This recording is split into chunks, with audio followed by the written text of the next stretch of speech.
Assalamualaikum warahmatullahi wabarakatuh. Salam sejahtera untuk kita semua dan semoga sehat selalu.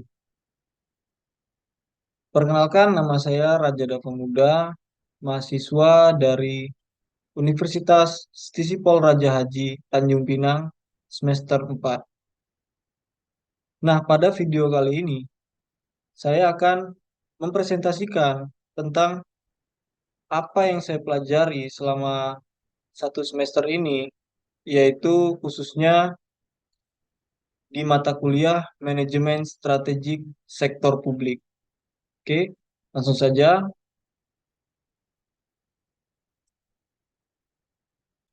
Nah, pada Manajemen Strategik Sektor Publik ini ada 9 materi yang diberikan pada satu semester ini. Yang pertama yaitu dasar manajemen strategis sektor publik. Yang kedua, analisis lingkungan internal.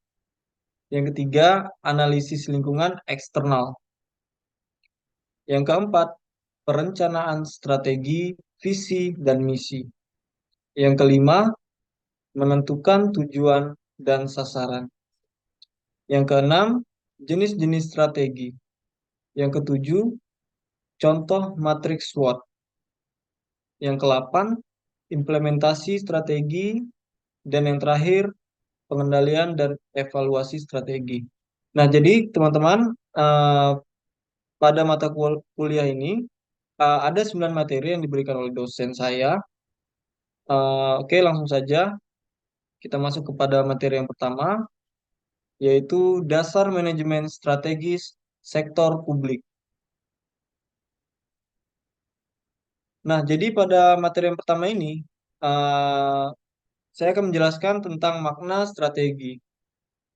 Strategi adalah suatu pola untuk membuat rencana dengan mengamati dan memperkirakan keadaan lingkungan eksternal dan internal untuk mencapai suatu tujuan. Selanjutnya ada sejarah manajemen strategik. Sejarahnya ada 4, yaitu anggaran dan kontrol keuangan pada tahun 1900-an. Yang kedua, perencanaan jangka panjang atau pasca World War II, atau sebelum Perang Dunia Kedua, yaitu tahun 1950-an. Yang ketiga, perencanaan strategik perusahaan tahun 1960-an. Dan yang keempat, manajemen strategik tahun 1980-an. Nah, masih pada materi yang pertama, manajemen strategik. William F. Glueck tahun 1998 mendefinisikan bahwa manajemen strategis adalah suatu arus tindakan dan keputusan yang memimpin ke arah perencanaan dari suatu strategi efektif untuk membantu mencapai sasaran hasil. Proses manajemen strategi adalah cara yang strategis untuk menentukan sasaran hasil dan membuat keputusan strategis. Selanjutnya ada karakteristik manajemen strategik. Ada 5 karakteristik, yaitu manajemen strategik meningkatkan efektivitas organisasional. Yang kedua, manajemen strategik berorientasikan ke arah jangka panjang. Yang ketiga, manajemen strategik berkenaan dengan keputusan-keputusan manajemen puncak atau manajemen senior. Yang keempat, manajemen strategik terdapat pada setiap level organisasi. Dan yang terakhir, manajemen strategik mensyaratkan pengetahuan yang luas. Nah, pada materi pertama ini juga dijelaskan tentang manfaat manajemen strategik dan ciri-ciri organisasi bertaraf dunia.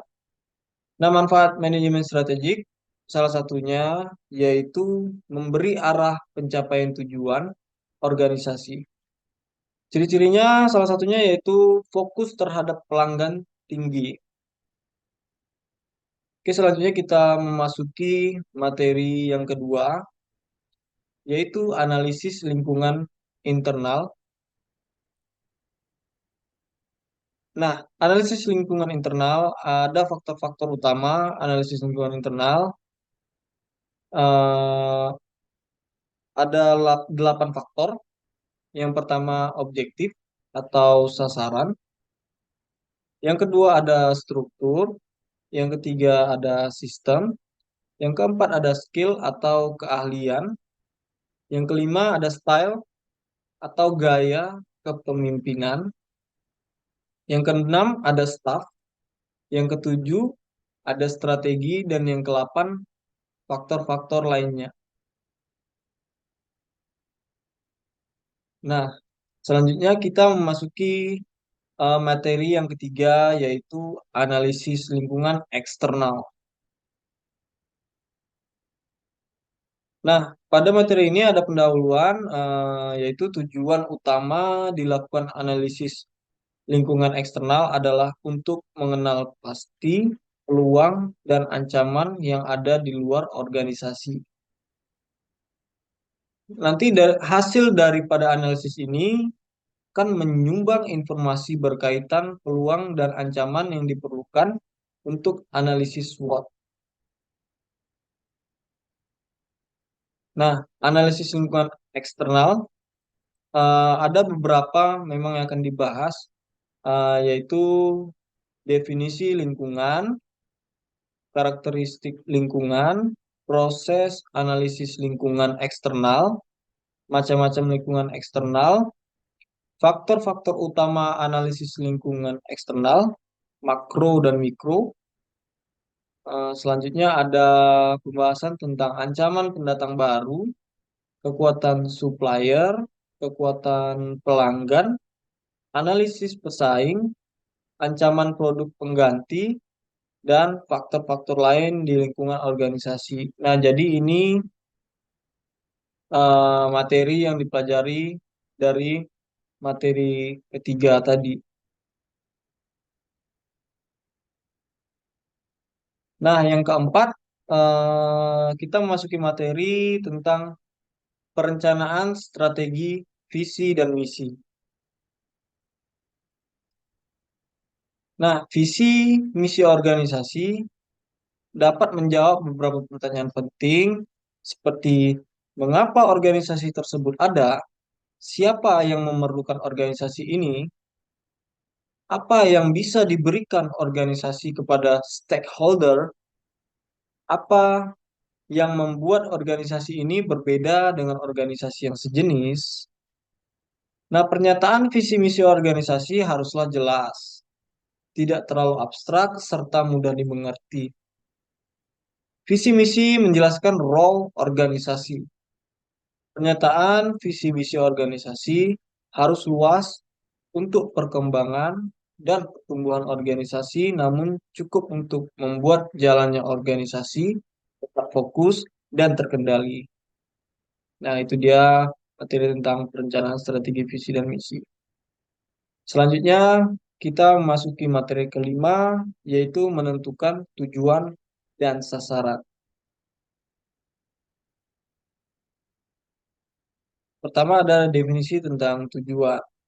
Tujuan adalah sesuatu apa yang akan dicapai atau dihasilkan dalam jangka waktu 1 sampai dengan 5 tahunan.